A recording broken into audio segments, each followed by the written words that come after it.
బంగారం షాపులు, బట్టల షాపులు, చెప్పుల షాపులు, సెల్ ఫోన్ల షాపులు, కిరాణా దుకాణాలు, హోటళ్లు, ఆఖరికి పెట్రోల్ బంకులు గిన టైం అంటే టైం. కొందరైతే 10 నిమిషాల ముందే షట్టర్ గుంజుతారబ్బా.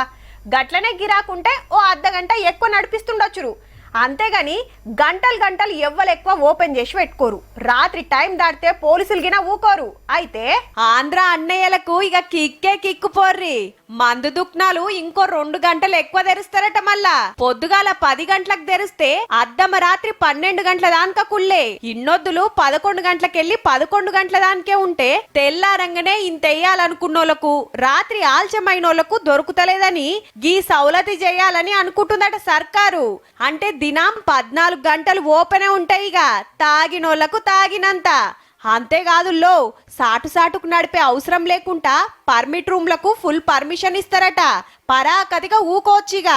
3396 వైన్స్లకు మస్తు గిరాకిపో. అట్లనే 840 బార్లకు టెండర్లు పిలుస్తారట. అప్లికేషన్ కు 5 లక్షలు. ఒకళ్ళ లక్కీ లాటరీల పేరు రాకుంటే 5 లక్షలు అటేనటుల్లో. మళ్ళా ఒక్క బారుకు 4 దరఖాస్తులు వచ్చినాకనే లాటరీ తీస్తారట. అంటే కడమ ముగ్గురి 15 లక్షలు గోవిందా. ఇక ఫీజు చూస్తే బారున్న ఏరియాల 50,000 లోపు పబ్లిక్ ఉంటే 35 లక్షలు, 5 లక్షల దానుకుంటే 55 లక్షలు, అంతకు మించితే 75 లక్షలు డిసైడ్ చేస్తారని అమరావతి సచివాలయంలో నడుస్తున్న ప్రచారం. అయితే 99 రూపాయలకే కోటర్ ఇస్తుండ్రు కదా. బార్ల నడవదట, బరాబర్ రేటు పెట్టి కొనాల్సిందే. గివన్నీ సుత 1 తారీఖు సంధి అమల్లోకొస్తాయి అంటాన్రు. ముఖ్యమంత్రి సారు మల్లోపారి మీటింగ్ పెట్టి అన్ని ఫైనల్ చేసి క్లియర్ గా చెప్తారట.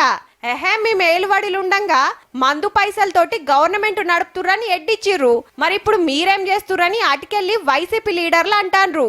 ఈ లెక్కన ఏ రాష్ట్రమైనా ఏ పార్టీ పవర్లున్నా పథకాలకు పైసలు అందించేది మన ఉత్తమ కస్టమర్లే అన్నట్టు.